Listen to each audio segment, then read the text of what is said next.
While we remain standing, Your Excellency, allow me to invite Pastor Ambassador Arthur Adambi to lead us in a prayer before we make progress with our session.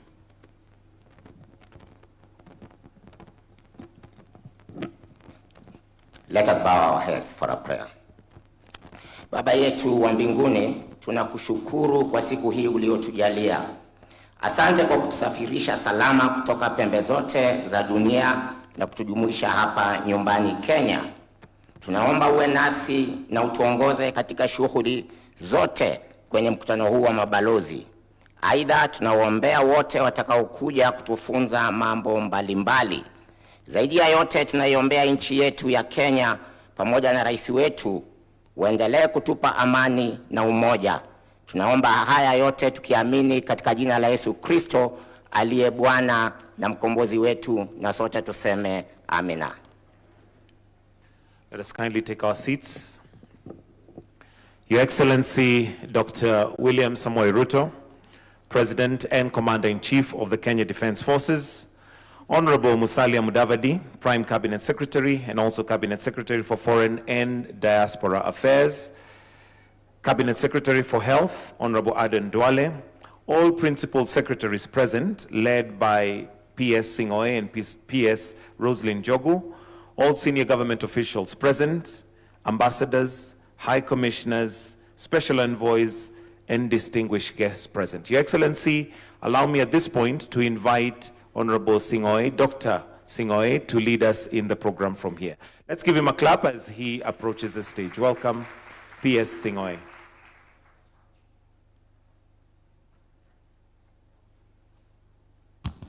Your Excellency, Dr. William Samoei Ruto, the President of the Republic of Kenya and Commander-in-Chief.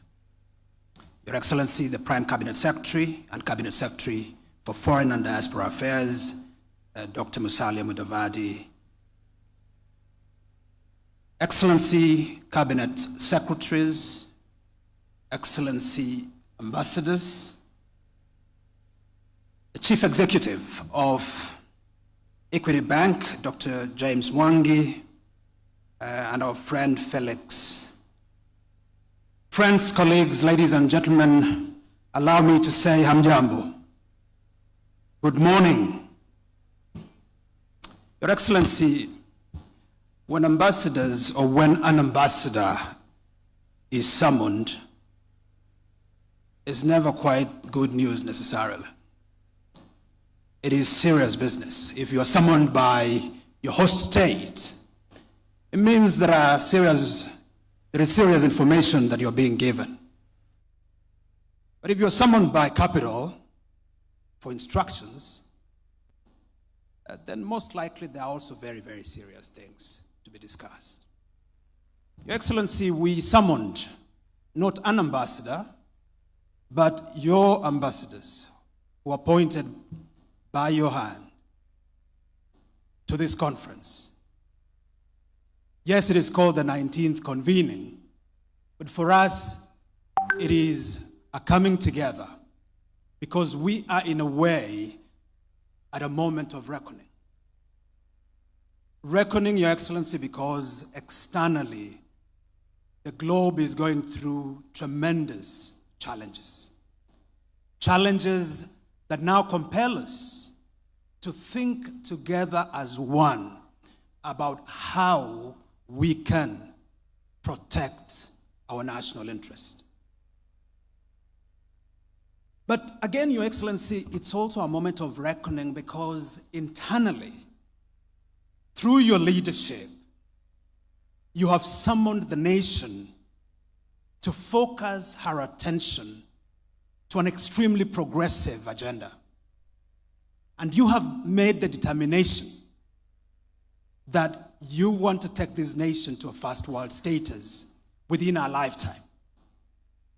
Now, Your Excellency, that's a gigantic task.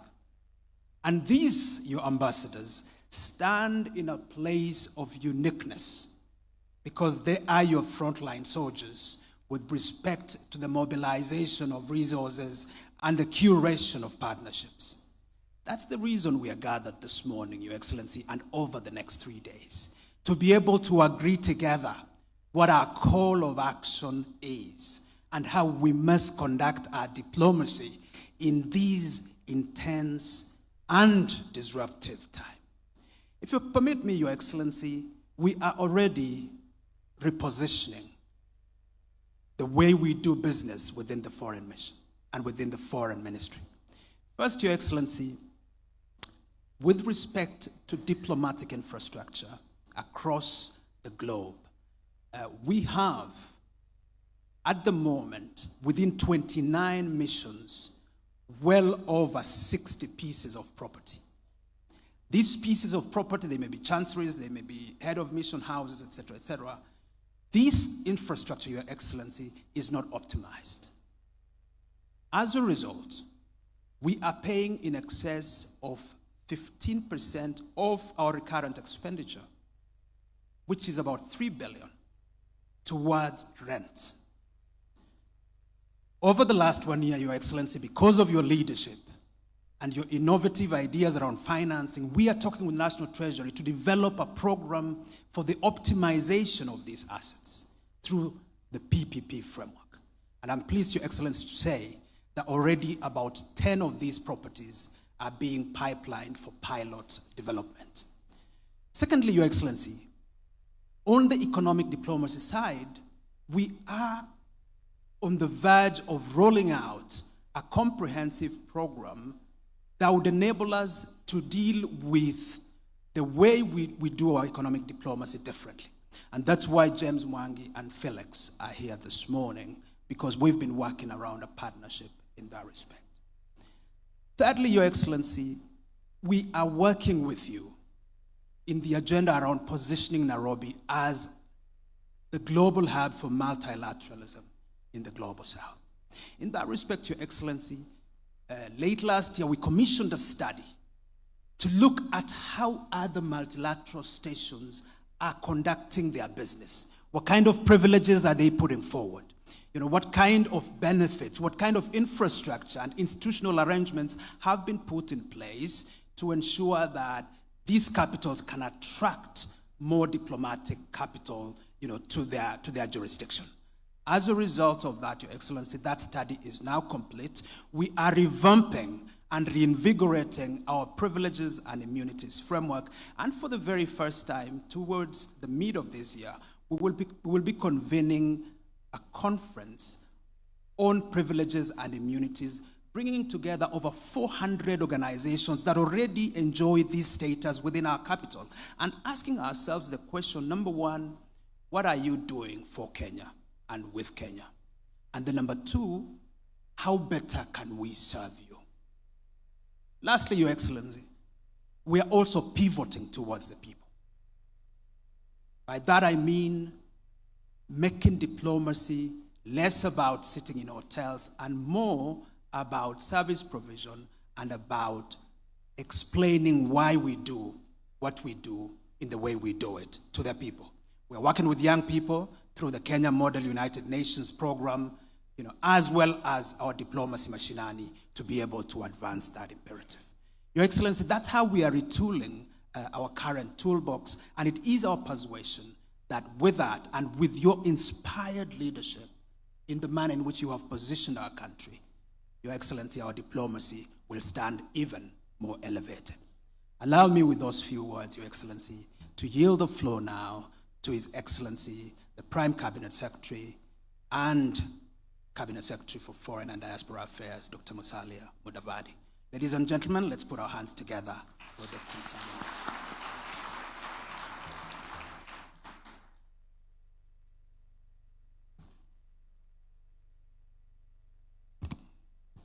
Your Excellency, Dr. William Samoei Ruto, President of the Republic of Kenya and Commander-in-Chief of the Defense Forces, my brother, the Honorable Duale, the Cabinet Secretary for Health, distinguished guests, diplomats, friends, ladies and gentlemen. Your Excellency, we are greatly honored by your gracious presence at the 19th edition of the Kenya Ambassadors Conference. Today is a Saturday. We have pulled you away from the field. So bear with us. For decades, we have maintained this noble tradition of convening co-actors in our foreign policy formulation and implementation to reflect on our achievements, deliberate on the challenges that we face in the execution of our mandate, and most importantly, develop forward-looking and sustainable solutions that advance Kenya's national interests. The conference presents an annual opportunity for our envoys to engage at high level, including the appointing authority, His Excellency the President, our nation's chief diplomat, and to interact with leadership across all arms of government. Therefore, as the representatives of our President abroad, you will receive briefs and updates on key developments in the country. Furthermore, I encourage you to share your experiences with one another in the spirit of collegiality and the collective good of our country. Notably, the conference takes place at the time of remarkable foreign policy achievements under the administration of His Excellency President William Ruto. Kenya has elevated its role in regional and global peace and security, enhanced participation in multilateral fora, advanced its niche diplomacy in climate change action, and diversified bilateral partnerships that continue to unlock development opportunities for our country. Your Excellency, through our foreign policy, we continue to advance your administration's plan by negotiating and concluding bilateral agreements that support the following pillars of the bottom-up economic transformation agenda. First, the agricultural transformation. The Kenya-China Early Harvest Agreement, concluded in March 2026, grants duty-free, quota-free access for 98% of Kenyan agricultural products into the Chinese market. The Comprehensive Economic Partnership Agreement, CEPA, removes tariffs on over 80% of goods, boosting trade in key agricultural exports such as tea and meat. Additional frameworks include the Kenya-EU Economic Partnership Agreement, the Kenya-Hungary Agriculture MOU, the Kenya-UK Partnership Agreement, and Kenya's engagement with the US under the African Growth Opportunity Act. On healthcare, the 2025 5-year Kenya-US Health Cooperation Framework marks a significant shift to direct government-to-government funding, strengthening programs on universal healthcare, UHC, malaria, TB, and HIV/AIDS. And today, I think in one of the main media outlets, Duale has put up a very spirited message on this particular issue. Several of these agreements are also broad in scope and contribute directly or indirectly to other better pillars, including housing and settlement, the micro, small, and medium enterprises, economy, and the digital superhighway and creative economy. Other notable agreements include Kenya-Mozambique in March 2026, which enhances digital transformation and expands opportunities for small-scale traders. The Italy Partnership, which supports youth empowerment and the creative economy in 2026. The Kenya-Ethiopia agreement, which promotes cross-border trade and growth of micro, small, and medium enterprises. We also have the Kenya-Senegal program in 2025 October, which advances youth and sports development, among others. Your Excellency, this is a brief overview of the Ministry's contributions to your economic transformation plan. delivered not in isolation, but with the whole of government framework. As a ministry, we have made tremendous progress since the inauguration of your administration, the launch of the Kenya Foreign Policy and the sessional paper number 1 of 2025 presents renewed clarity in our external engagements.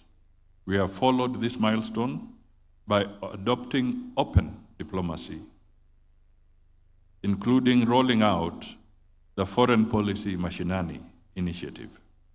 This is an appreciation that Kenyan citizens, too, have a stake in advancing our foreign policy objectives. It also serves as a strategic platform to communicate our activities and achievements and mitigate against misinformation and disinformation. Your Excellency, we wanted to make sure that Kenyans are not foreign to their own foreign policy. We also have expanded our diplomatic footprint in 72 missions in strategic countries and regions. In doing so, we have ensured a more cost-effective, impactful, and strategic deployment of the limited resources at our disposal, including multiple accreditations and deployment of honorary councils. Your Excellency, your foresight in establishing for the first time in Kenya's diplomatic history a State Department for Diaspora Affairs was a transformative decision. Presently, Kenyan diaspora is at the center of government policies. Today, the safety, dignity, and welfare of our diaspora is more adequately and effectively safeguarded, despite increased cases of Kenyans in distress abroad due to the growing global turbulence. In addition to the 24-hour diaspora call center, our missions continue to provide consular services through the innovative mobile system. Your Excellency, through your support and strategic guidance, diaspora investments and remittances have vastly increased, making our diaspora a major contributor to national progress. The Diaspora Investment Support Office and the Diaspora Investment Strategy, launched in 2025, aim to enable the channeling of these remittances from predominantly household consumption to actual investments. We shall count on our ambassadors to continue engaging the diaspora on investment opportunities available back home. Finally, in today's evolving global landscape, the continent is in need of a leading voice for African agency. As our envoys, you are called to shape the direction and future of African diplomacy. We must amplify that our president is the champion of the African Union institutional reform and chair of COMESA. We must also highlight Kenya's leadership in promoting the intra-African trade and the African Continental Free Trade Area. This conference should inspire our individual and collective commitment to safeguarding our national interests and advancing Kenya's national agenda for peace-centered prosperity. Our supreme enterprise is to enhance the brand Kenya. Ladies and gentlemen, I have already indicated that we have pulled His Excellency away from a very busy schedule, so I come to the end of my remarks.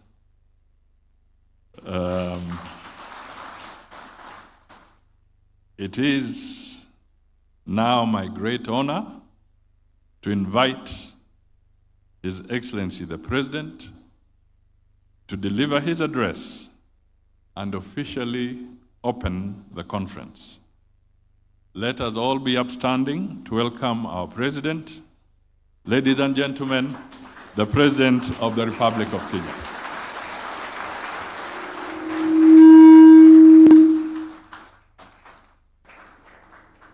Thank you very much. Please, let's take our seats.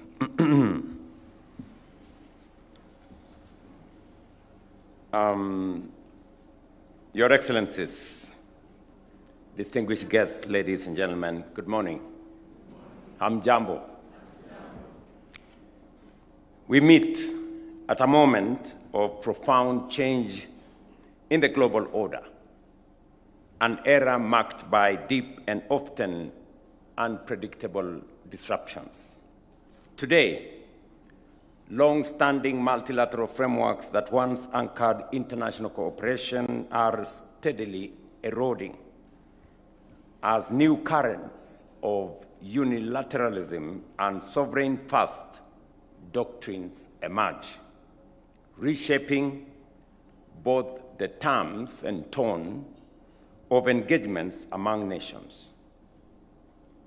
Recent developments, including the ongoing conflict in the Middle East, underscore how quickly tensions can disrupt economic stability. In such a moment, it is critical that we take a deliberate and collective pause to reflect with honesty and think with clarity about the world as it is becoming and our place within it. It is therefore a distinct honor for me to join you at this 19th Ambassadors Conference as you deliberate on how best to advance Kenya's interests in a rapidly evolving geopolitical landscape. I've had the opportunity to review your program for the next 4 days of this conference, and I am impressed by the breadth and depth. It reflects a comprehensive agenda that engages the full spectrum of our diplomatic priorities, from economic diplomacy and the realities of an emerging polycentric global order to peace and security, as well as climate diplomacy and green industrialization. It also covers science, technology and innovation, global health diplomacy, and the oceans and blue economy, among other critical areas shaping our engagement with the world. My role today, therefore, is not to delve into the operational details of diplomacy, but rather to offer at least 4 broad-based imperatives that should frame and guide your deliberations. First, I want to appreciate that Kenya today approaches this engagement with the world from a position of far greater strength than was the case 3 years ago. By any credible measure, whether economic stability, fiscal discipline, our institutional resilience, the direction is unmistakable. Kenya is not only steady, but it is also on the rise. Consider, for instance, our sovereign debt position. 36 months ago, Kenya was counted among 6 African countries widely projected to default on their foreign debt obligations. 5 of those countries defaulted. Kenya did not. This is not by chance or luck. It was the outcome of deliberate and often difficult policy choices. We undertook necessary reforms by rationalizing expenditure, streamlining our budget, and making tough decisions, including the removal of unsustainable consumption subsidies. Today, Kenya stands as the 6th largest economy in Africa, with a GDP of approximately $136 billion, and continues to register a steady annual growth rate of about 5%. The shilling, which was once in steep decline, has stabilized and remained steady against the dollar for the last 2 years at around 129 shillings to a dollar. We have also enhanced our foreign exchange reserves that stood at 2.5 months of import cover in 2022. Now we are at 7.5 months of import cover.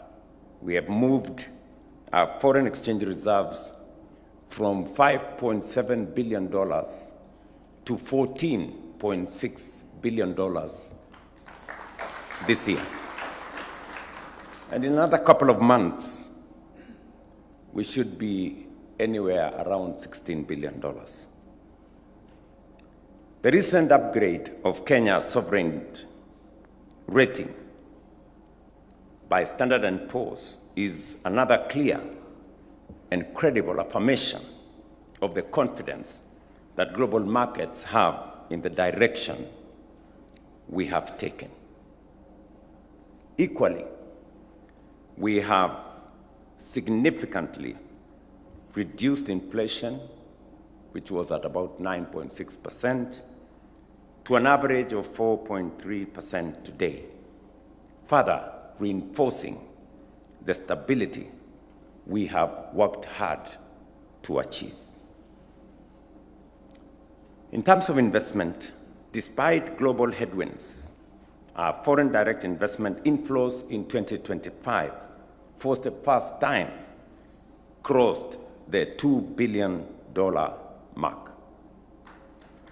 And just this week, in our Kenya International Investment Conference, we signed on to new investments in Kenya of $2.9 billion in 10 counties in Kenya. Investments from the United States, from China, from Australia, from India, from the UK, and different parts of the world, demonstrating that more companies across the globe have confidence in our economy and in the investment opportunities that exist in our country. And these were in different sectors, including agriculture, real estate, manufacturing, mining, energy, ICT, and business process outsourcing. These investments undoubtedly expands opportunities for employment for our young people in Kenya and contributes to tax revenues as well as our overall development. This is what we mean when we say Kenya is ready and open for business. Today, Kenya is home to more than 300 multinational corporations. The fact that foreign investors are increasingly choosing Kenya, committing their capital, and backing our future should tell us something profound. It is a clear vote of confidence in the direction we have taken as a country, affirming that Kenya is getting our fundamentals right. Excellencies, these gains must be projected outward. This is the true measure of your work. You're called upon to articulate, position, and present to the world the full breadth of Kenya's potential, to tell our story with conviction and to translate that promise into partnerships that deliver tangible outcomes for the people of Kenya. The second point I want you to bear in mind is that this administration is firmly committed to fulfilling our commitments to the people of Kenya as is contained in our bottom-up transformation agenda manifesto. For the first time, we have demonstrated that a manifesto is not a piece of paper. It is not a newspaper. It is a document of governance and a covenant with the people.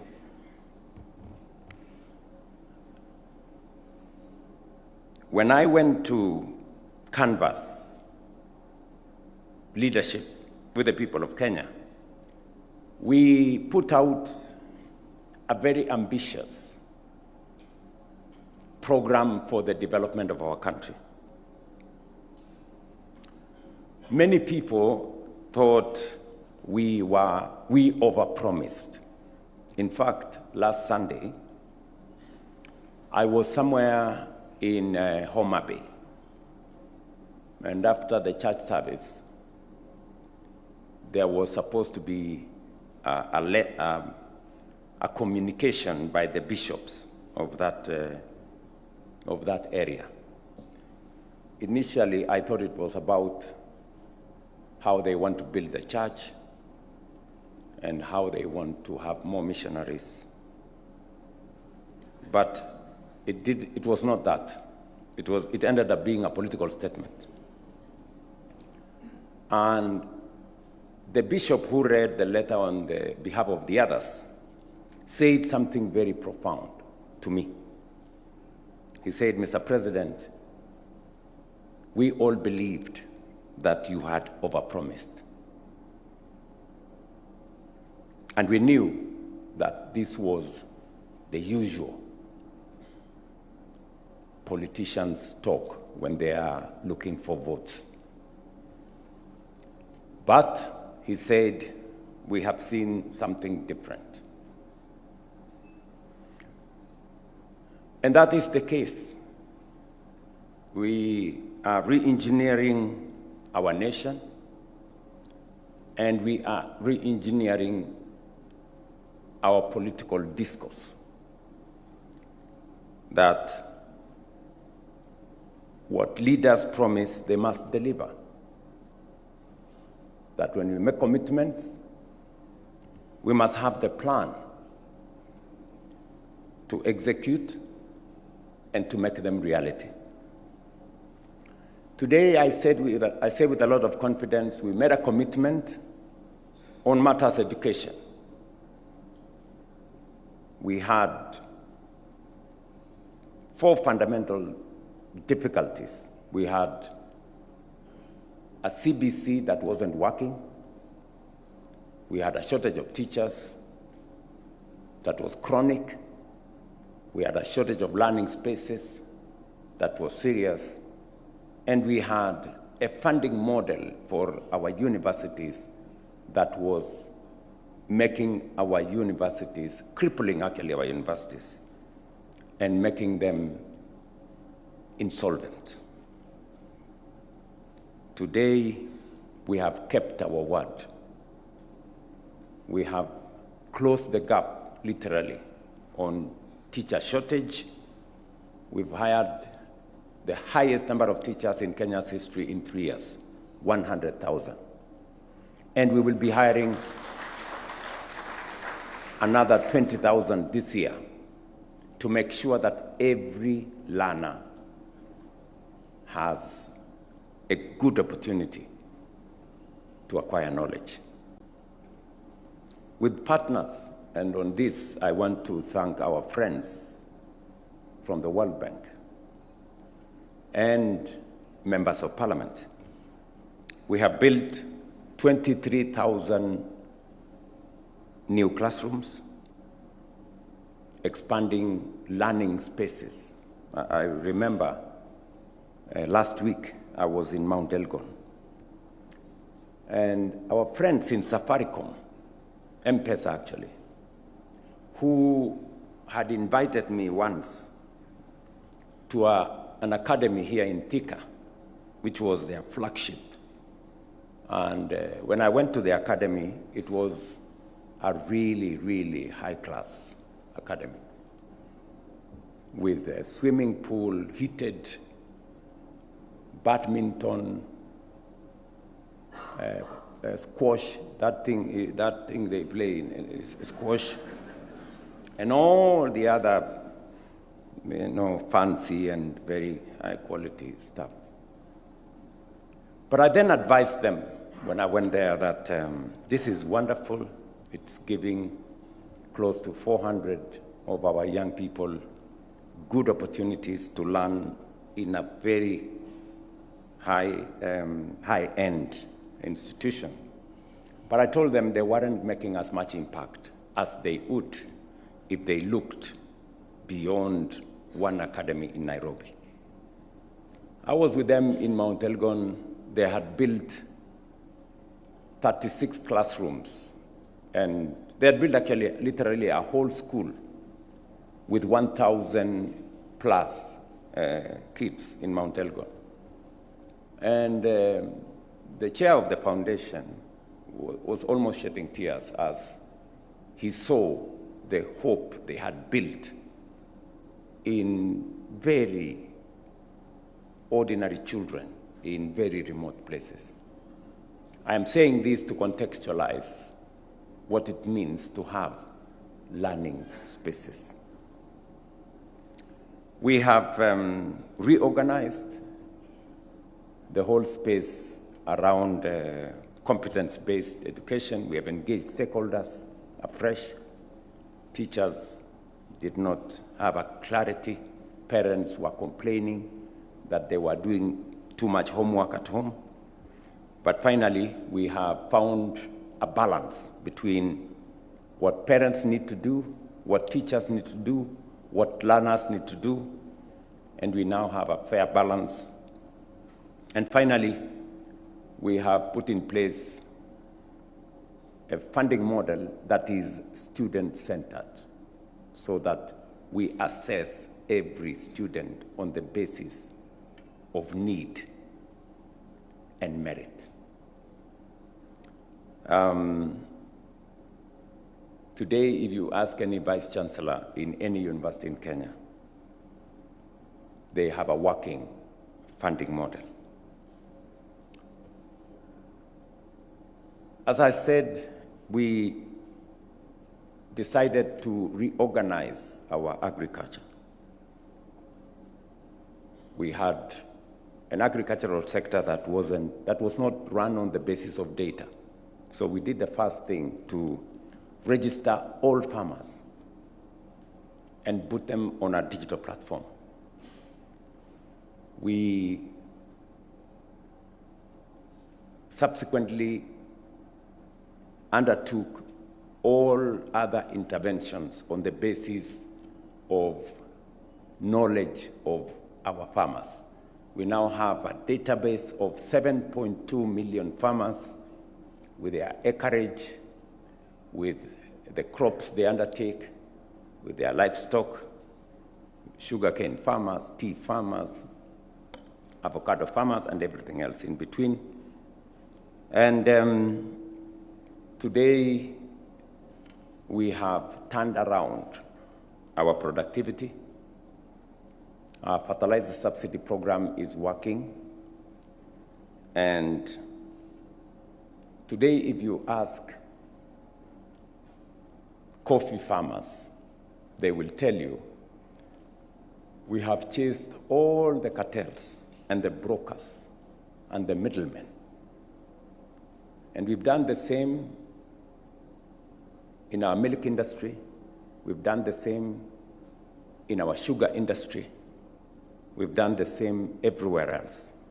So we have digitized our farming.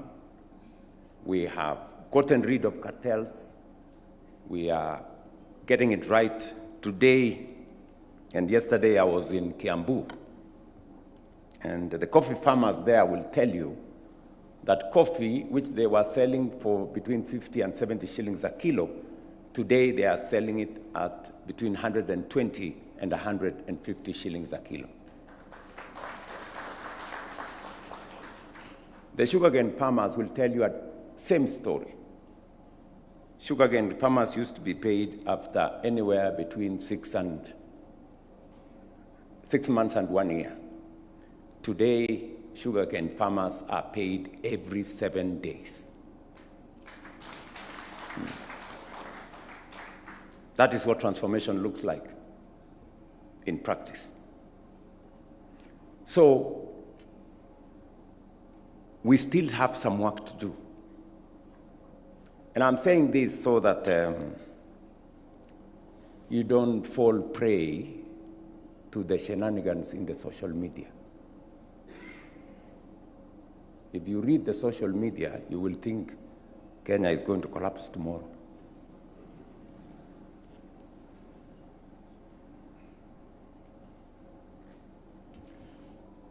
We have undertaken some most consequential undertakings in the space around health. You all know, and statistics stand out with clarity, that every year close to 1 million citizens ended up in poverty because of hospital bills. And health was slowly becoming a privilege for those who can afford, rather than what Article 43 of the Constitution says, that it is a right for every citizen. That was one of the most difficult subjects we had to address ourselves to. It took us almost a year of trying to figure out how this was going to happen, but finally, we passed 4 pieces of legislation, actually 5, and a 6th one is on the way, to underwrite and to underpin our health transformation. Today, we have 30 million plus Kenyans registered in SHA.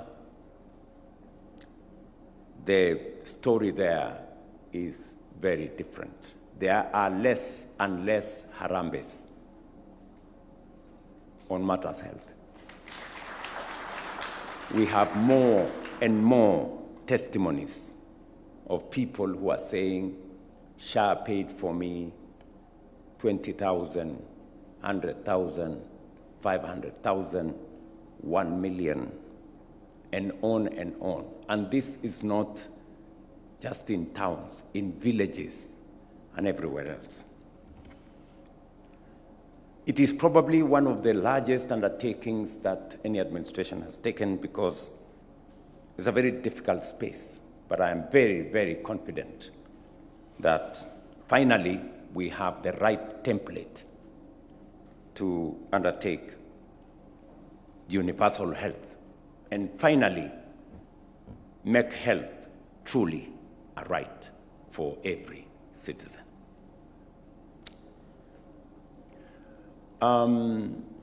We have also, by way of making sure that we do what we committed to the people of Kenya, on matters young people, you know,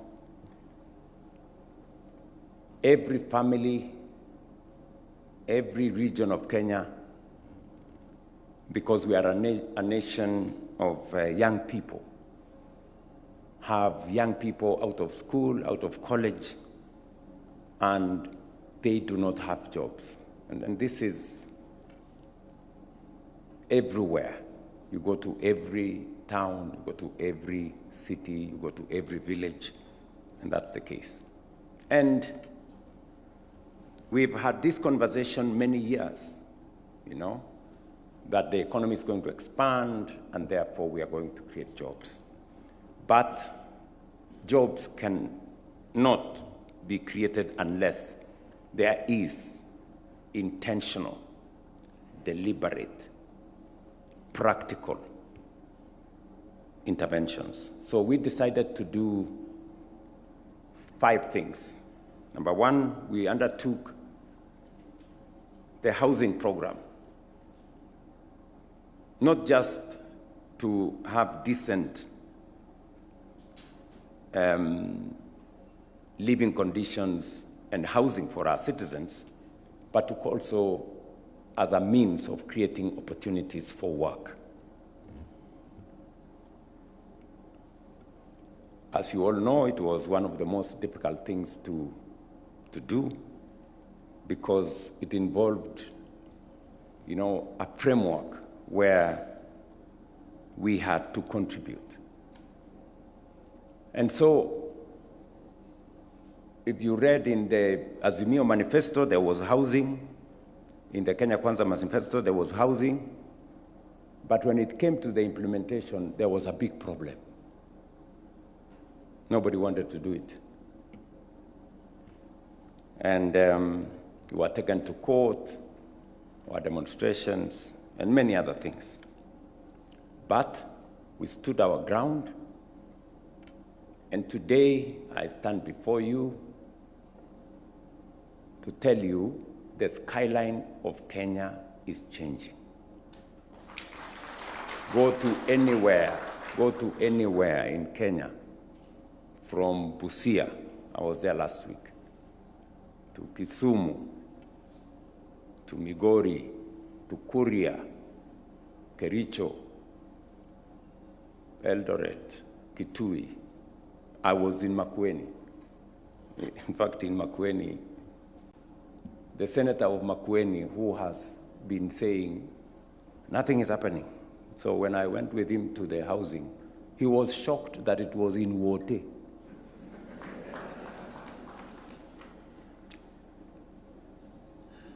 And not just that,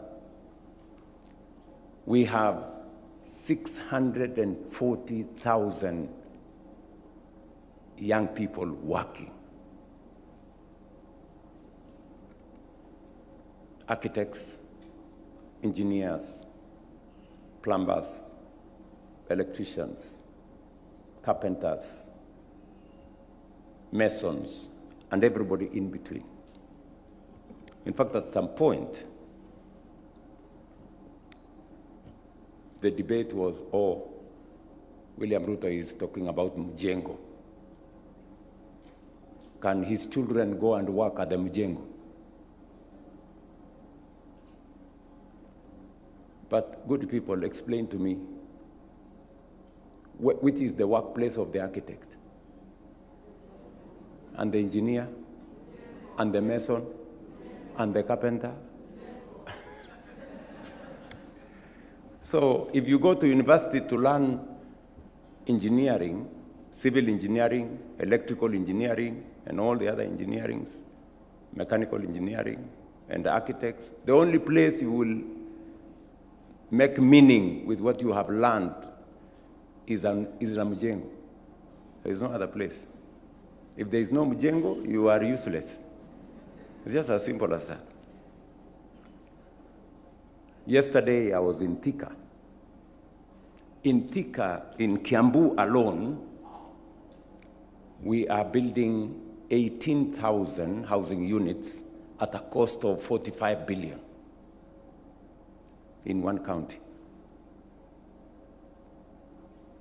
There has never been an investment of 45 billion in one project in any county in Kenya.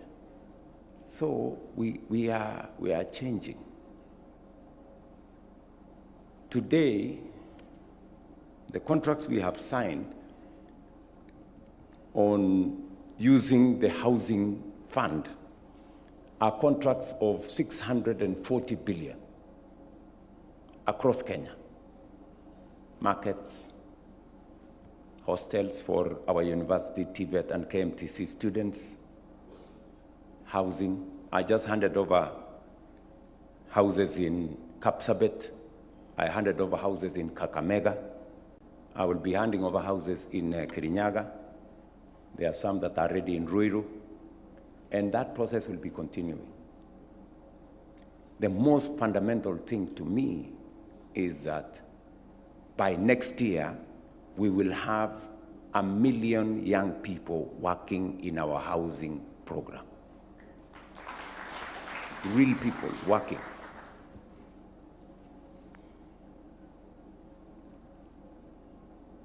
We also designed because we are a very tech-savvy country. So we designed a program around digital jobs and business process outsourcing. And today, in our ICT hubs, in our Jitume centers, in business process outsourcing, companies that are registered here in Kenya, and there are many.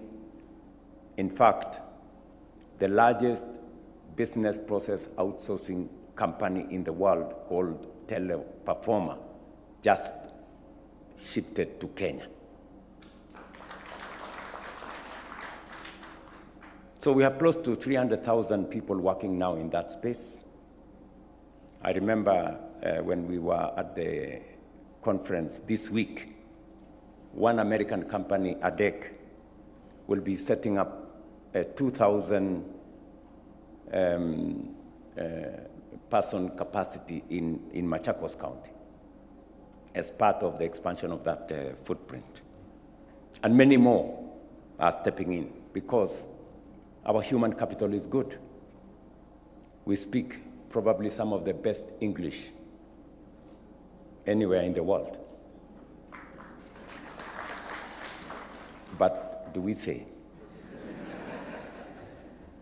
And on and on and on.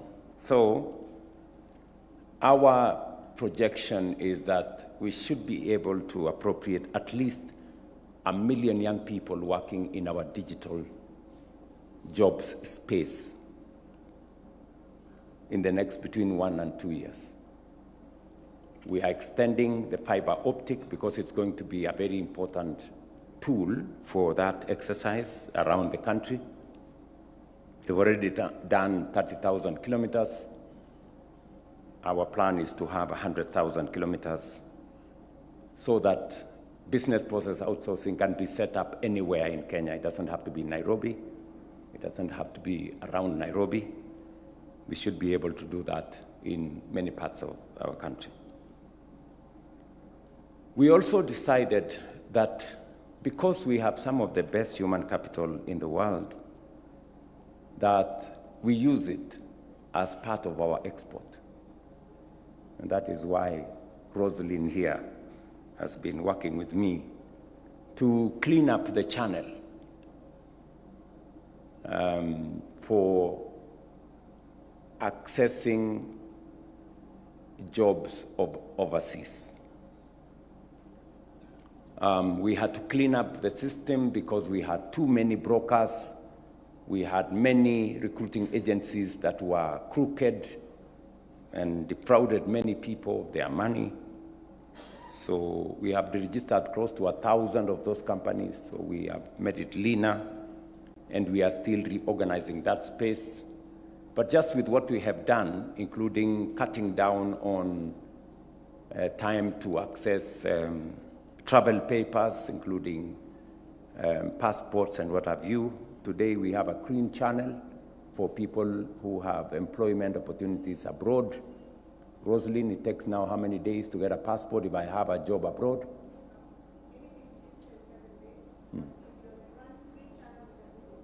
2 days. That's how long it takes, between 2 and 3 days. And as a result, mark this, as a result of what we have done in the last 3 years, 540,000 Kenyans have gotten jobs abroad, and our remittance from abroad has increased by $1 billion. Yes. So, and I can go on, but that's the space we are working with the young people of Kenya, including what we are doing to access to credit, the big program we have around Nyota, which is going to benefit close to 820,000 young people with skills, with startup resources. And this is all to make our country competitive. One more thing I need to tell you is to be able to reorganize our economy. Economists will tell us, those who went to school and read economics. I did not. So it's on the basis of the information I get from them, is that investment is a function of savings. You cannot invest what you don't have. And so we decided that we need to create a bigger pool of resources through savings, especially mandatory savings. And our National Social Security Fund, which is the public savings entity, was not properly aligned. And we did this with President Uhuru in 2015, I think. But there was a lot of manenos and things. But of course, when I came into office, I said, this is one area I must correct. We did implement the changes that were necessary. Today, our country is making strides. Just for comparison, most OECD countries, their savings as a percentage of GDP is anywhere around 40–45%. China being among the highest is around 55%. Kenya is at 12%. That's how much we save. Means whatever we get, we go to the restaurant, we go to the clothes store, and it's all done. So we changed the contribution structure, and in just 2 years, we have doubled what was saved at our Social Security for 60 years. What was saved for 60 years, we have doubled in 2 years. From 312 billion shillings in 2023, in 2025, we are at 670 billion. By next year, we will be at 1 trillion. In 5 years, in 10 years, we will not be borrowing from other places. We will be building this nation using our own savings and resources.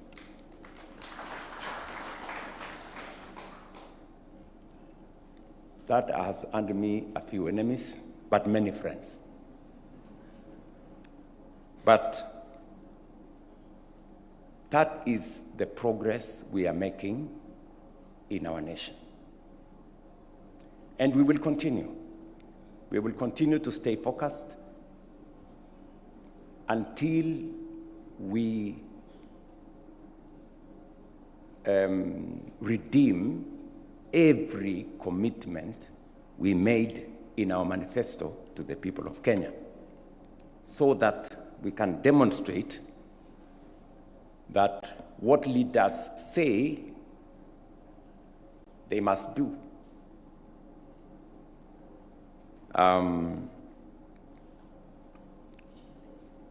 Having said that, it is my expectation that the good people, because you are our face, you are our ambassadors, you are our front line, citizens, wherever it is that you are, on matters diaspora, and given the immense opportunities being created through what I've just discussed, and working closely with the State Department of Diaspora Affairs, you should give it focus with a view to expanding new markets or expanding into new markets and new territories. At the same time, I expect the bilateral frameworks governing the employment of our citizens abroad to be strong, enforceable, and genuinely protective of their rights and their dignity. The third issue, after I have said what the situation looks like, so that you are properly briefed and seized of where we are. The third issue is that where we are today is a good place, but it is not the destination where we should be. We should look further. And we have identified 3 areas that are important for us to focus on as we seek to lift our country to a first world status.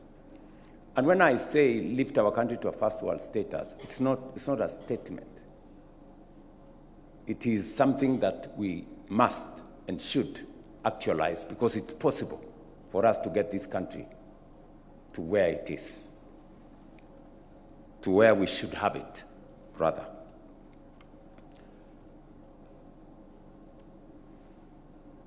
We have the intention, and the PS said here, that we want to make Nairobi the hub, the diplomatic hub of the world, and the commercial hub of our region. But that requires us to do some work. First, we have undertaken that we have to improve our transport and logistics infrastructure. All of you flew in from different parts of the world. You know very well, we do not have a proper airport. It is true, right? And the building of a new airport terminal has been in the works, at least as far as I remember, the last 15 years. But I just want to give you the good news that we have now the template, we have the framework, and we have already gone to tender so that we can build a new, modern airport for ourselves in Nairobi and subsequently in other parts of the country.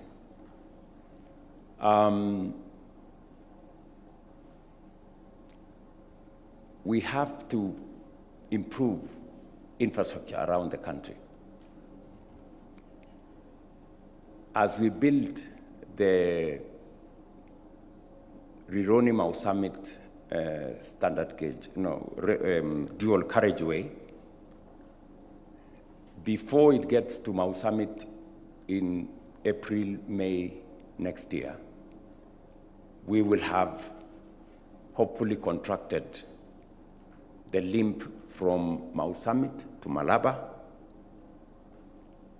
and we will have undertaken other transport corridors. The intention and the plan here is to do 2,500 kilometers of new dual carriageway in Kenya in the last 7 to 10 years, and to double our paved road. From independence to now, we have paved 20,000 kilometers of road, or tarmac 20,000. That is in 60 years. In 60 years, Japan tarmacked 1 million kilometers. I think there is some difference between 20,000 and 1 million.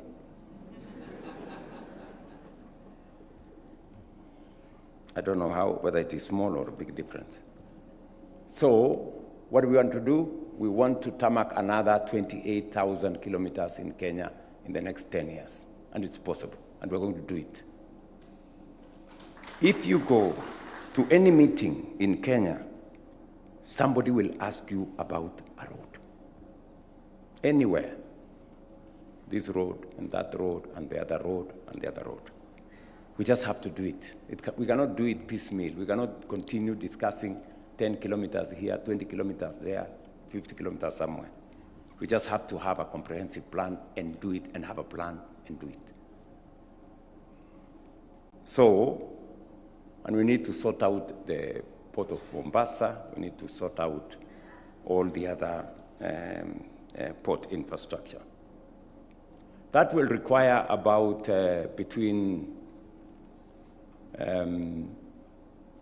maybe 10 and 12 billion dollars. It's about 1.5 trillion or thereabout. So, but we're going to look for that money somehow. We will find it and do it. As we do that, you know, we have also to put up the facilities that can host people who want to come to Kenya. You know very well that the last serious conference facility that was done is Kenyatta International Conference Center, right? And it was started with the Harambee. The first meeting was to have a fundraising by some good Kenyans. But somehow, they managed to build it.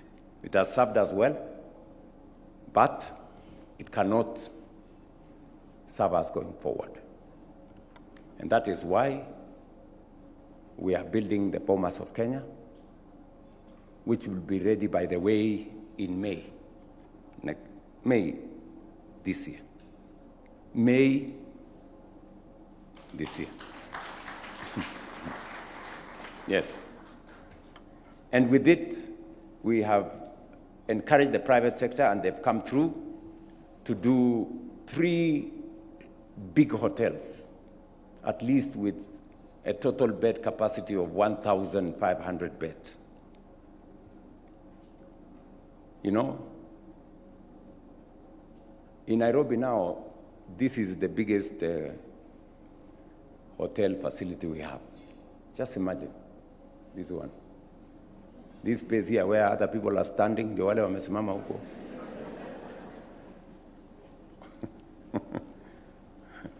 We need to be serious, honestly. So, we need some real investment in hospitality industry in the country. And we are encouraging more people to come on board, and I'm very confident about the future. Whenever we have guests in Nairobi, you know, I have serious problems where to put them. Kempinski has become a small place. Intercont was shut down. The other place, Crown Uko, was shut down. And the other place. So, why? Because we didn't build the conference facility infrastructure that would help support our hotel industry.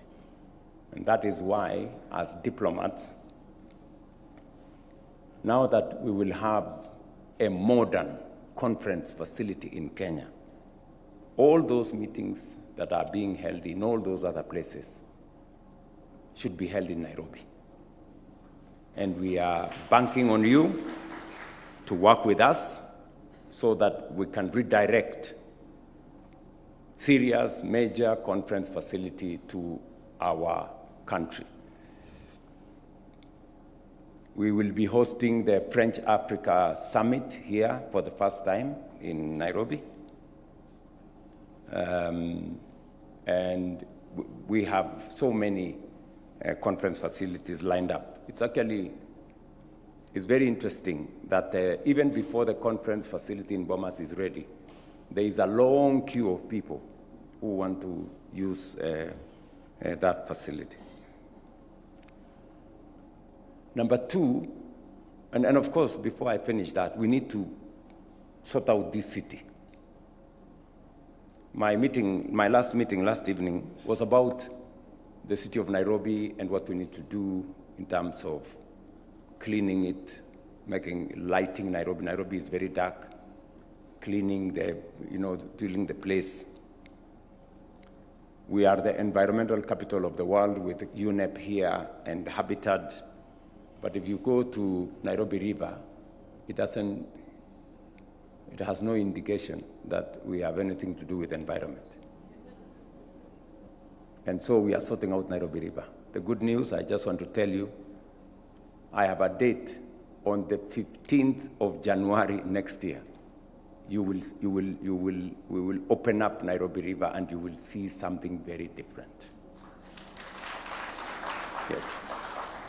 And then we will go to Ngong River and finally have Nairobi in a good place. The second thing we must do is to deal with hunger. We are still a very hungry country. It is very shocking. There are still too many people in Kenya who sleep hungry. Too many. Of course, it's because partly it's because 85% of Kenya is arid and semi-arid, but that is not a reason, because all those arid areas have very good soils. We have enough. They may not have rain, but with harvesting and storage, we can have enough water. So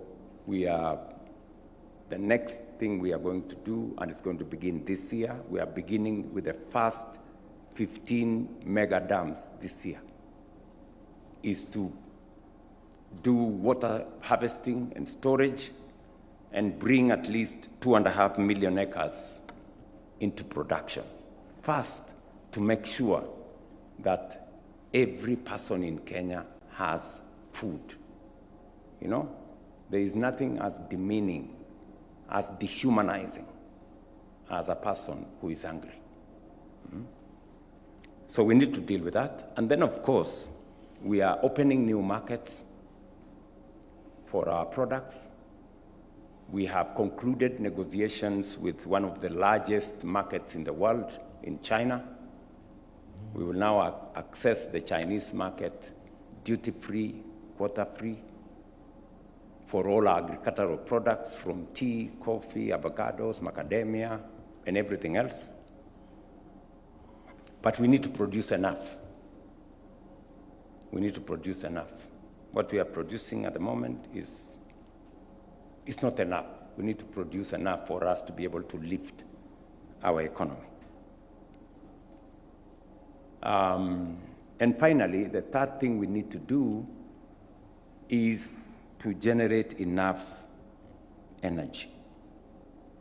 We have a serious energy deficit. We have in our grid 3,300 megawatts.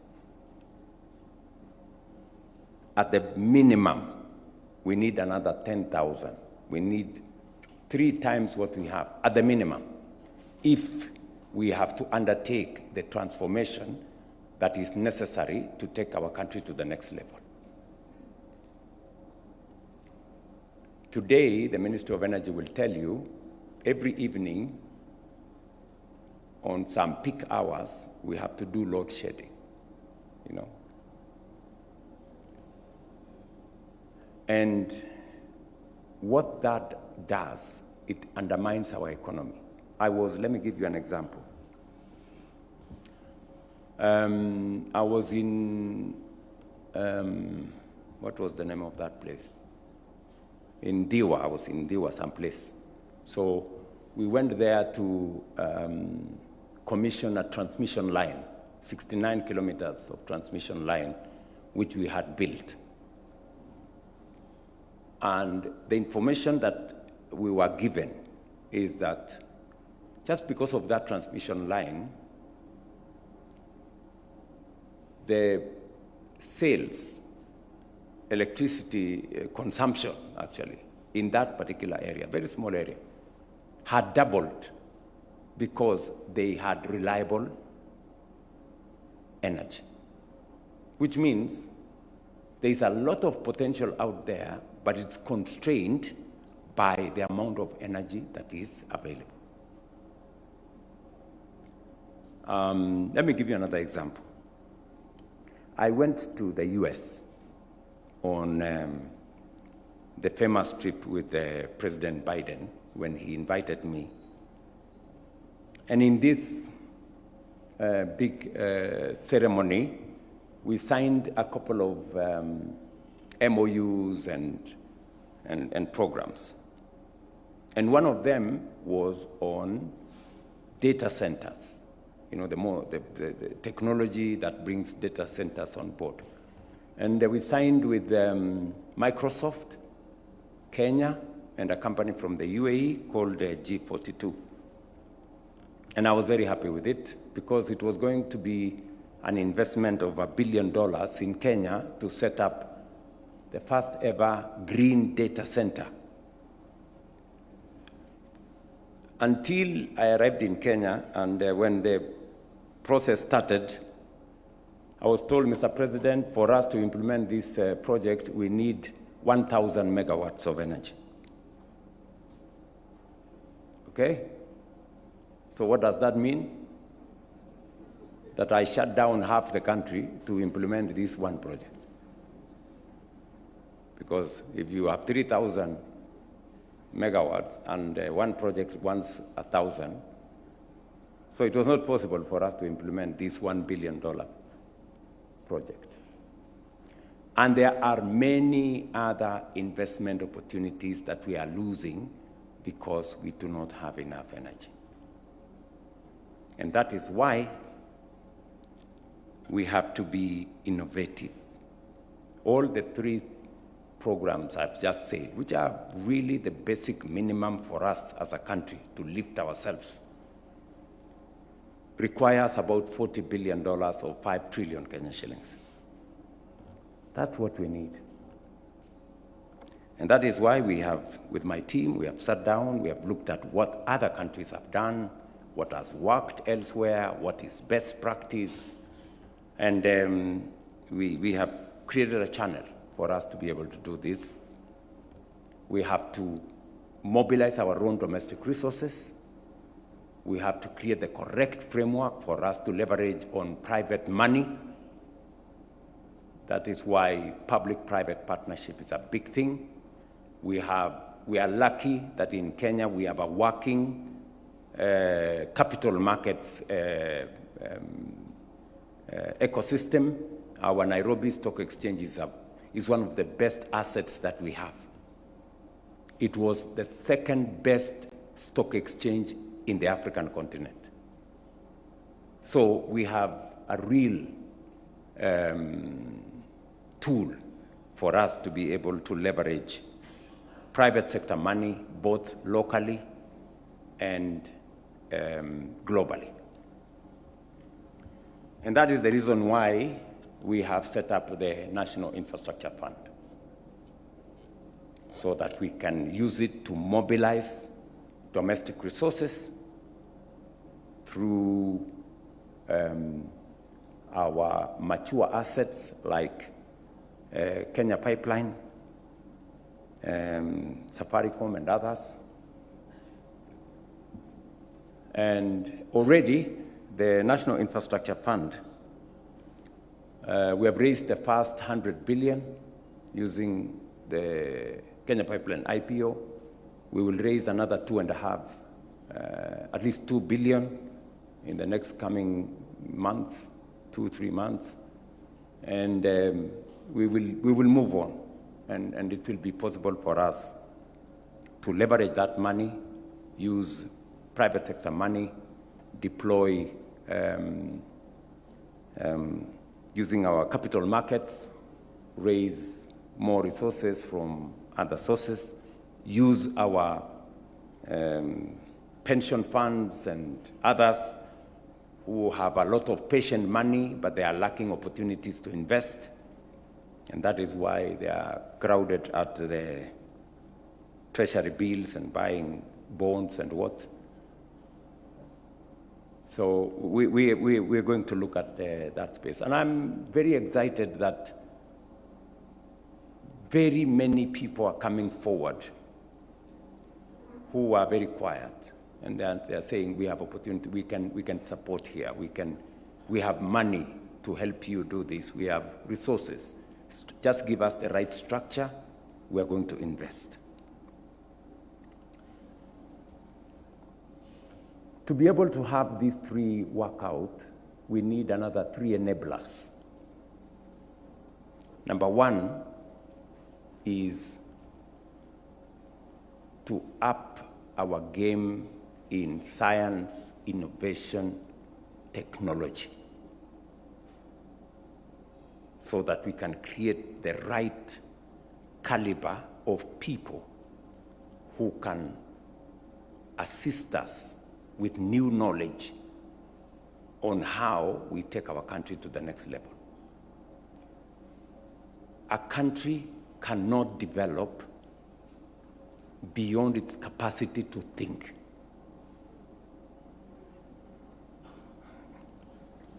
Yes.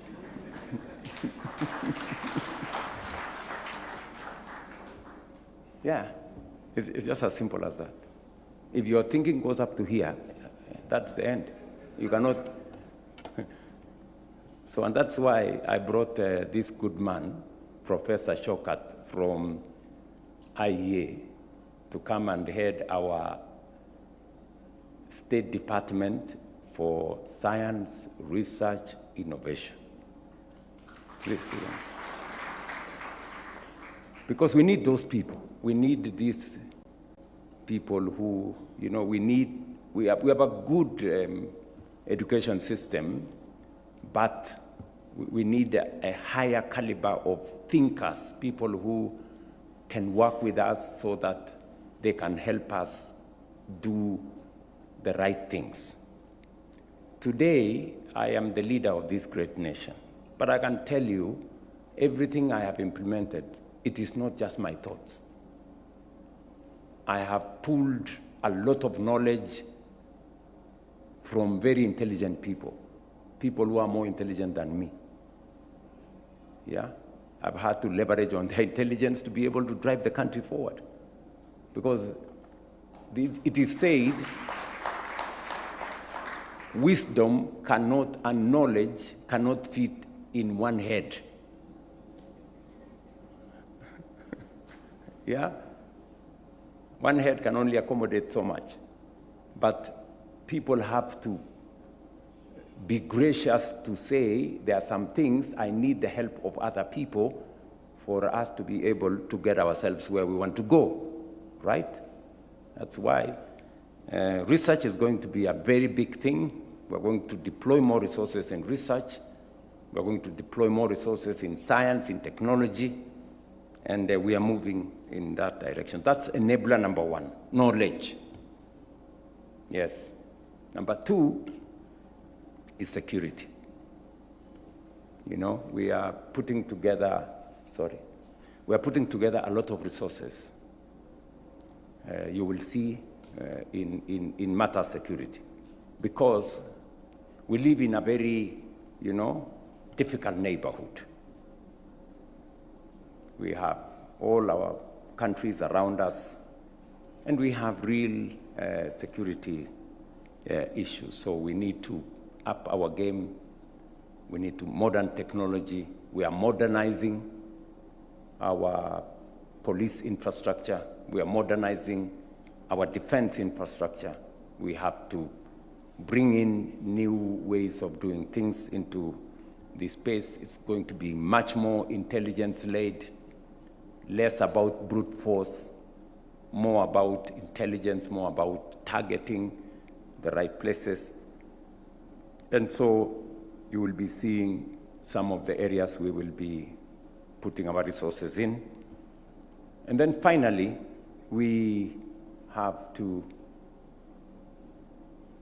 reorganize our software. We need a much more patriotic nation, good people. We need to believe in ourselves. You know, you listen to some people, you think they have a spare country. They talk about Kenya as if this is our country. This is us. We must believe in ourselves.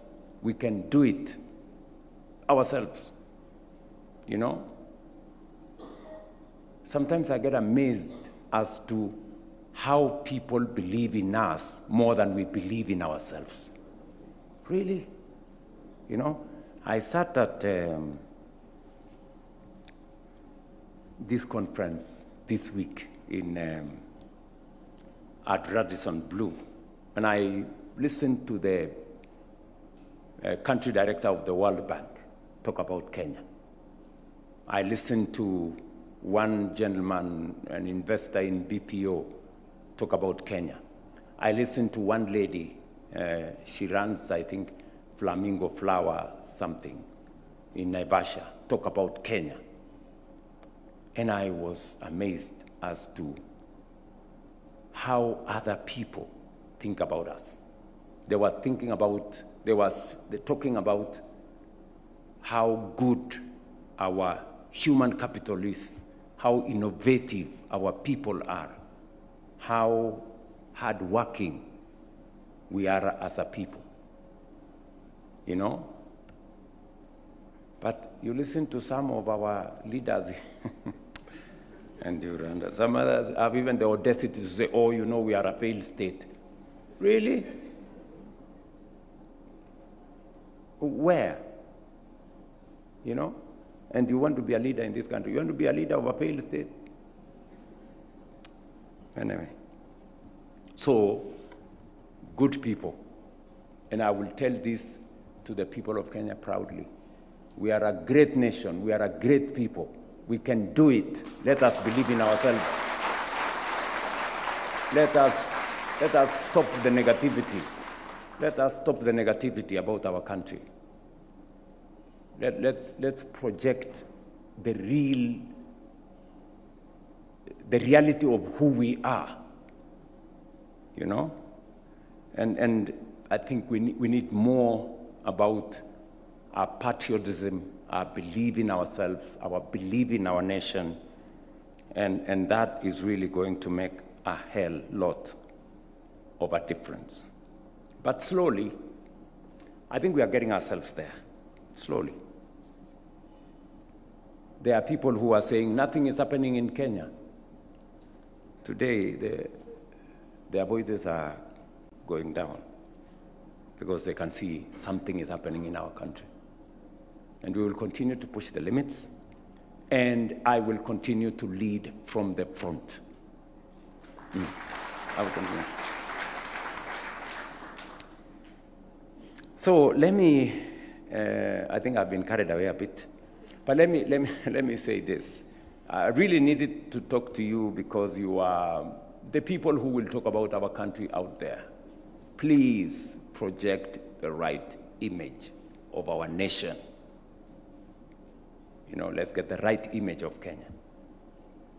Kenya is not about chaos. Kenya is not about destruction. Kenya is not about all those other things.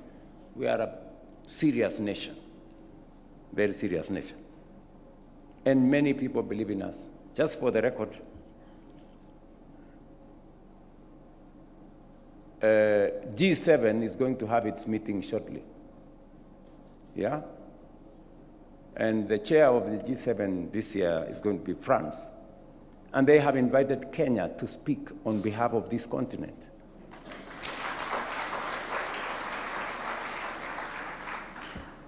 That is how serious we are.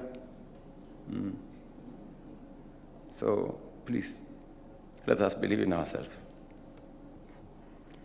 Finally,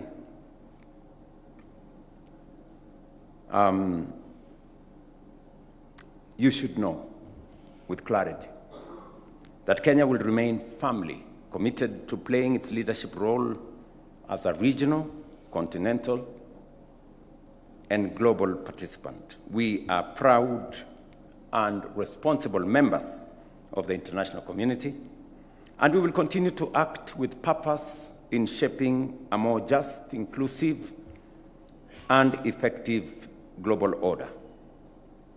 In response to evolving global realities, we will pursue a principled and pragmatic foreign policy.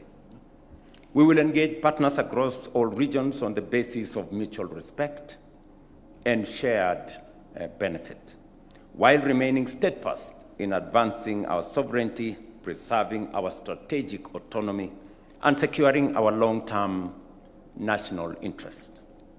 We will persist in defending multilateralism while championing the reform of multilateral institutions, including the United Nations Security Council, so that they become more representative, more responsive, and truly fit for purpose. Nairobi, as the only United Nations headquarters in the Global South, carries both prestige and responsibility. Kenya must therefore work with other countries, especially in the Global South, to ensure that their voice, perspectives, and priorities are effectively advanced in the international fora. We look forward to hosting, as I said, 2 landmark global engagements that will underscore Kenya's growing role as a convener of consequential international dialogue. In May, we will host the Africa-France Summit, the first to be held outside the Francophonie, providing a strategic platform to reframe Africa's partnership with France in trade, investment, and industrial cooperation on the basis of parity and mutual respect. In June, Kenya will also host the 11th Our Oceans Conference in Mombasa and Kilifi, the first ever on African soil, bringing together governments, civil society, and the private sector to advance marine conservation, the blue economy, climate resilience, and ocean governance, while creating real opportunities for our communities and for our economies. I expect you, dear people, to actively participate, amplify Kenya's voice, and help build momentum for our global engagements with a focus on Kenya's national interest. Thank you very much. Let me reiterate as I conclude, when called upon, Kenya will continue to rise to the occasion in support of global peace and security. Our leadership in international and regional engagements, such as the deployment of our police officers to Haiti and active involvement through the AU and other regional organizations in the DRC, South Sudan, Somalia, and elsewhere, reflects our steadfast commitment to global stability, solidarity, and shared responsibility. As the champion of the reform of the African Union institutions, we will continue to actively advance this agenda of strengthening the AU's institutional capacity and strategic relevance. We are equally committed to deepening regional integration as a cornerstone of our foreign policy. Kenya will continue to advance cooperation within the East African community, while also strengthening engagements through the common markets for Eastern and Southern Africa. At the continental level, we will remain strong supporters of the Africa Continental Free Trade Area, alongside other regional peace, trade, and infrastructure initiatives that enhance connectivity, expands markets, and promotes shared prosperity across Africa. On climate action, Kenya remains at the forefront of continental leadership. As the chair of the Committee of African Heads of States on climate change, we are driving our continent's collective voice and ambition in global climate negotiations. Our foreign policy framework, set out in Sessional Paper number 1 of 2025, is anchored on a whole of government and a whole of society approach. Our diplomacy must remain rooted in everyday interests of Kenyans, the farmer seeking better prices, the worker abroad in need of protection, and the entrepreneur seeking access to new markets. I urge you to believe in our great nation and to serve it with unwavering dedication. You occupy positions of both high privilege and responsibility. As we work here at home to transform our country, you are the face, you are the voice, and the standard of Kenya beyond our borders. I call upon you to embody that responsibility with integrity, conviction, and a deep sense of purpose. With these remarks, it is my distinct pleasure to declare the 19th edition of Ambassadors Conference open, and I thank you.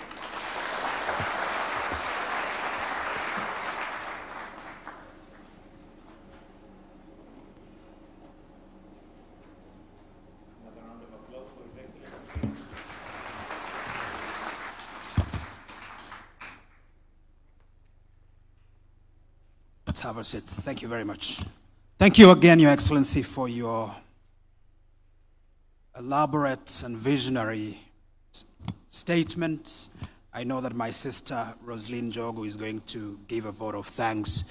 But ahead of her doing that, with utmost humility, Your Excellency, indulge us to listen to a brief presentation on what we are doing, just to give you a foretaste of what we are doing on digital infrastructure for commercial diplomacy from Felix Shege, the founder and CEO, Real Sources Africa, and Dr. James Mwangi, the Group Managing Director and Chief Executive Officer of Equity Group Holdings. Let's put our hands together first to Felix and then to Dr. James. Thank you very much.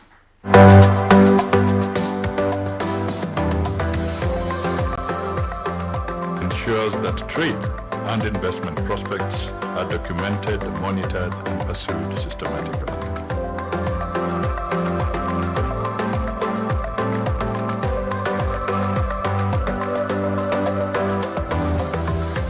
Our main goal is having one particular ecosystem that can leverage on the trust and the credibility that has been built over time through our missions to be able to drive trade, investment, financing, labor, and most importantly, to be able to move this continent forward.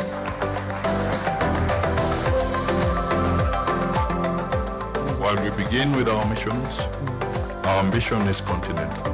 We see this as a shared infrastructure for African cooperation, and we invite our sister countries to join us in this journey.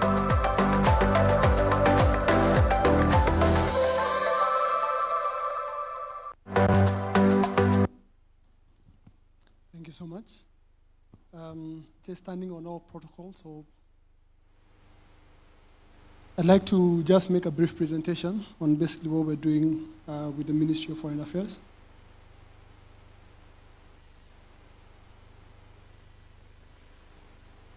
Your Excellency, allow me to just give you a brief story.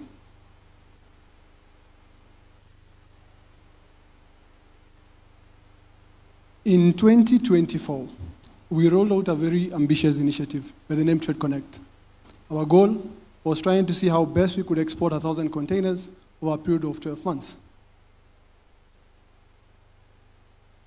Having done 315 containers along the way, we realized a few challenges. One of the major challenges was basically unstructured demand. Second challenge was poor policy clarity, deal assurance, limited access to market, and finally, aspects to do with weak sustainable market presence. But most importantly, we realized this, that most of our traders, most of our SMEs, investors, first go to embassies to seek for either information about Kenya as a country before they really look at coming into the country. We realized that our embassies collect an average of 3,500 inquiries every month, but less than 1% of these inquiries are actually executed. Meaning that as a country, the opportunities are there, people are interested to access these opportunities, but unfortunately we do not have the digital infrastructure to enable us to structure and actually implement some of these inquiries. In partnership with the Ministry of Foreign Affairs, we went ahead to develop digital platforms, one by the name Biashara Link. Biashara Link is a digital platform that looks at trying to capture these inquiries digitally from our embassies, being able to structure them, and finally supporting the execution and having a scientific or a data-driven approach to how we are running our policy work or how we're able to guide on which markets we need to target for our SMEs.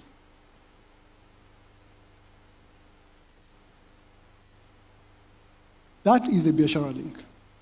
The main capabilities of the Biashara Link is to capture, to validate, to track, and close each and every inquiry that comes from our missions, and to make sure that the economic diplomacy agenda for the Republic of Kenya is actually achieved. After all these inquiries are captured, we have to close, we have to execute, and we build the Deal House. The Deal House supports 6 structured processes which looks at validating these inquiries, structuring these inquiries, matchmaking these inquiries with the SMEs or counterparties, supporting negotiations through a deal room, and finally supporting the closure of these inquiries. These inquiries, we well know, will have to have a human component to support execution. In partnership with the University of Nairobi, we came up with a program of entities or individuals called deal stewards. These are orchestrators. These are individuals who handhold and guide each and every inquiry, support with the advisory of just making sure that these entities who are making these inquiries are able to get the support that is required. At the moment, Your Excellency, we've been able to roll this out. We have 70 young people who've been supporting execution of these inquiries. We've trained 150 and currently looking at deploying 1,000 of them before the end of the year. At the sidelines of the AU Heads of State Summit, in partnership with the Ministry of Foreign Affairs, we were able to deploy this out. We were able to make a presentation towards a couple of ministers across the continent, and the reception was actually immense. The output of what we're trying to achieve, Your Excellency, is to support your agenda. How can we create more jobs? Through creating demand for our exports. How can we increase our industrialization via supporting the demand that needs to be created? And finally, but not least, is how can we create more job opportunities for our young people? Last but not least, Your Excellency, in this case, I gave a story, or I was presenting a story of David and Goliath. In this case, Your Excellency, I present to you the sling. You as being the David, the sling itself being the Biashara Link, our embassies being the stones, and seeking your guidance as we sling these out towards the other African countries, and with your stewardship as the chair of the AFCFTA Implementation Committee under the AFCFTA. This is one of the initiatives, Your Excellency, that we're looking at using to be able to connect the entire continent and really push the AFCFTA agenda forward. Thank you.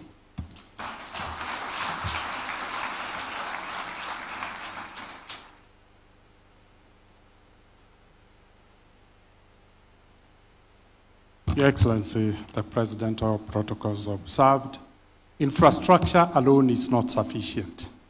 Essentially, we have partnered with Trade Connect to layer the payment layer on top of the infrastructure.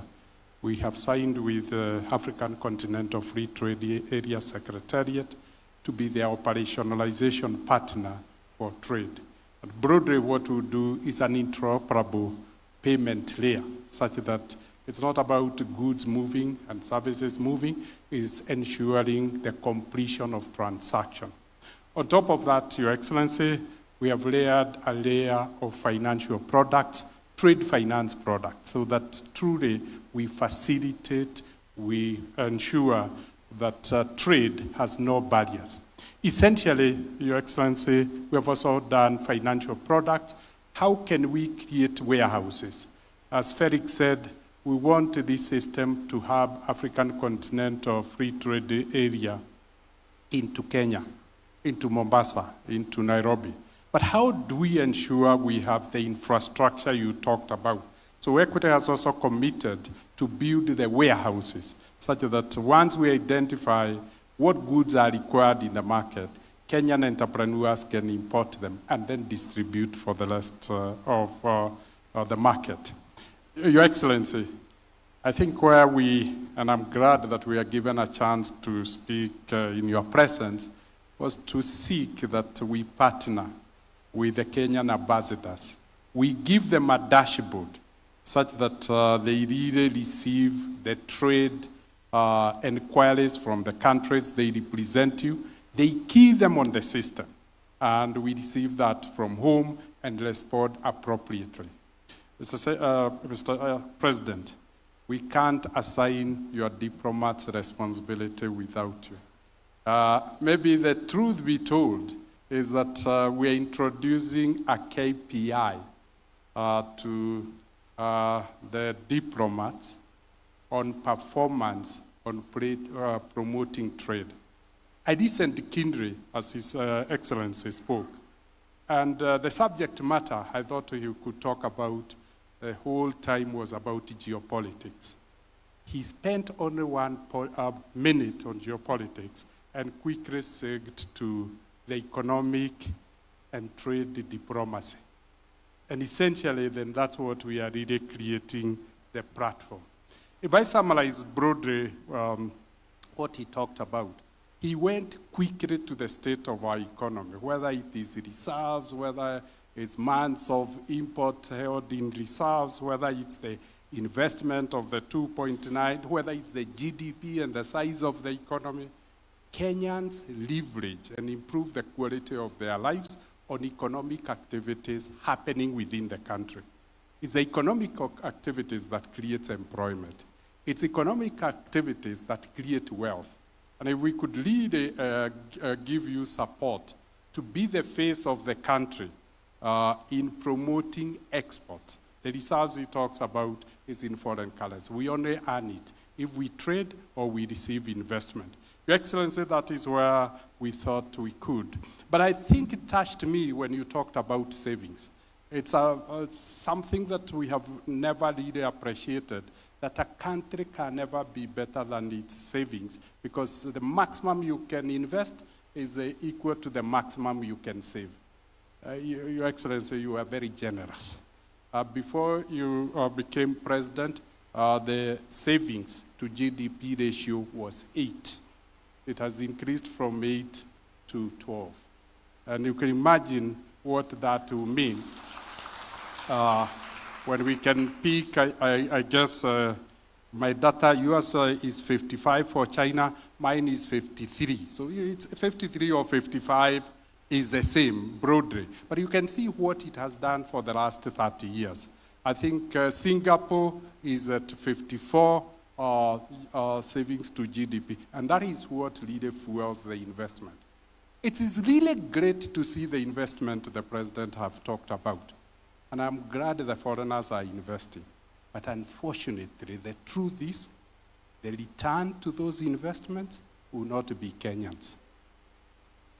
And would stabilize our foreign exchange, because every time at the end of the year dividend is declared, we have to look for foreign currency to remit the dividend. We Kenyans must rise and be the owners of investments in our country. There is no shortcut to it. There is no shortcut. Lastly, Your Excellency, Mr. President, let me give a few examples of what I have seen truly as diplomatic convergence of diplomacy and trade and commerce. On Thursday, I was very privileged to be invited at state lunch. And when the president walked in with his guest, the president of Mozambique, the first business of the order was come close to where I was seated and introduced me and said, open a door for this young man to establish equity in Mozambique. That was the first order of, and truly, Your Excellency, just to report, on the week of 27th of April, I've been given an appointment. You can't, as a business person, you can't get such an appointment. In a country, you have no connections if you don't use our High Commissioner or our ambassador. That's the only way. What did that that just 1 minute introduction do? It gave me trust. I was endorsed by my country. I'm going representing a country. And that's really what the diplomats, that's the favor. I must say, Your Excellency, when we signed with Felix about partnership, I said, the first thing is to look for a trade hub that we could really anchor this global dashboard on. And we settled on UAE. I'm glad, Your Excellency, that when I went to UAE to ask for your ambassador, invited all the ambassadors of the region, here he starts, for lunch and tell them, we are opening a hub. It was not a Kenyan hub. It was a regional hub. And you can see how difficult it could have been for me to invite ambassadors. Let me close, Your Excellency, and I apologize because we talked with the PS. You have worked very highly with France, and you, France First Conference in Kenya on France-Africa Summit is happening. And together we have been working around and saying, what would this mean to Kenya from a business point of view? Your Excellency, the French government has appointed me to be the chair of the private sector and lead the private sector to come to Nairobi. But that is not the sweet thing, Your Excellency, because we have pushed it to Ambassador. What will be left in Kenya? And Your Excellency, I don't know, there's something I thought you could be project. I went to France and said, what will we really make money on that France understand? And we said, what about if we made tea, convert tea from a commodity to a lifestyle? And we worked with the Validity, the largest tea importer of specialty tea. And we brewed with Kenyan tea in form of wine. Then we invited them here. We created 16 specialty teas. Your Excellency, we have offered that during the state dinner on that day, you allow us to mix French wine and Kenyan tea for Tosi.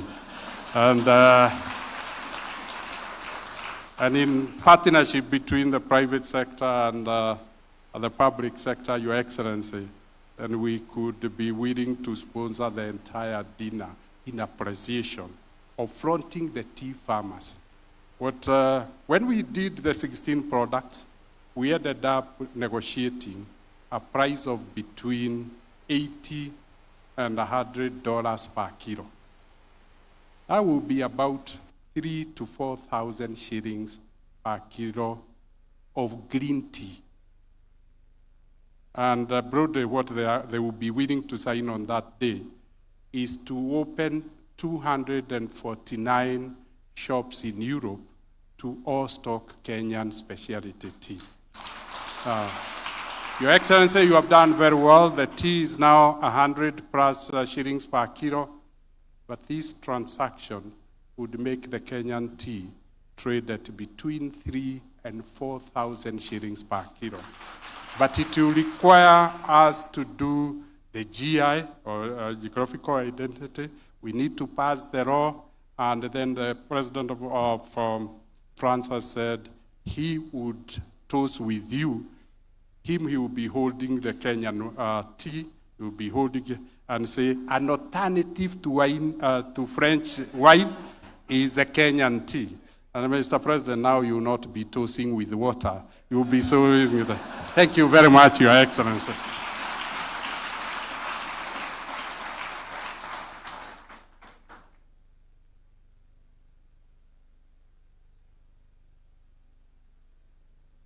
Thank you very much. Dr. Mwangi is a hard act to follow. So, Your Excellency, allow me to stand on protocols already established. I am just here to move a vote of thanks. It is not customary for us to speak after you have spoken, sir, but I'm told there's always time for Thanksgiving. So allow me to give thanks. I'm honored really to move this vote of thanks, Your Excellency, following your amazing and very impactful address that has called us all to action around your 4 imperatives.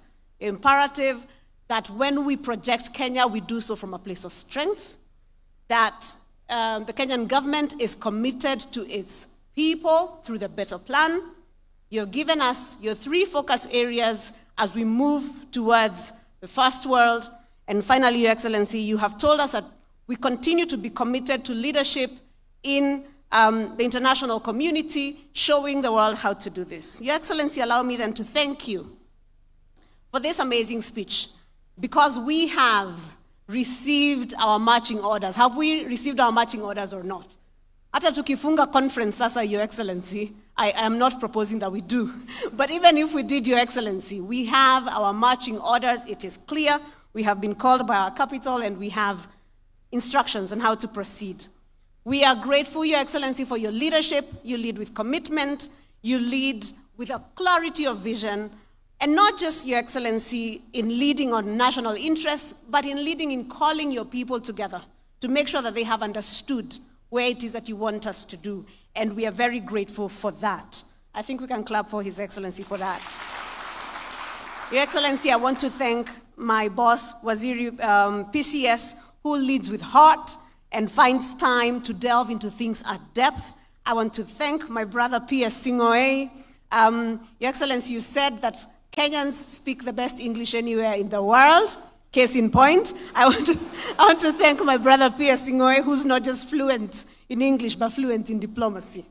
I want to thank Your Excellency, the partners who are here, Felix Chege and Dr. James Mwangi, for the amazing work of connecting the work that we do here with private sector. I want to thank our ambassadors, high commissioners who are here, Your Excellency. This is, as you said, frontline officers, our team on the ground. And sir, I can confirm, and allow me to do so, because it is not every day that people get to speak to you about these people. But let me say, Your Excellency, you have a good team on the ground. Wameelewa kazi. And I say that because they carry the flag with honor, with dignity, and they serve not just our country, but our diaspora with much commitment. Many of them do call me well after midnight, Your Excellency, when there are challenges around the diaspora. They are very committed, and I really want to acknowledge all of you in front of our bosses here. I want to finally thank the organizers of this conference. I know there's a team that has worked very hard to put this together. I want to thank them because ukiona vyaelea vimeundwa, and the entire team of the Ministry of Foreign and Diaspora Affairs, who are really the people who make this work. And finally, Your Excellency, colleagues, I want to thank God for allowing us all to gather here, because in Him we move and have our being. Mike, yes? Mike, maybe you can give us now instructions around what to do next. Thank you very much. Thank you, Your Excellency. Thank you, P.S. Roslyn. Your Excellency, with your permission, we are coming to the end of this session. We just seek your indulgence for a few photos, and because of time, we'll do them in regions. So with your permission, Your Excellency, allow me to invite the Prime Cabinet Secretary and the 2 PSs, P.S. Singoe and P.S. Roslyn, to come on stage. Then we'll start with Africa, and this is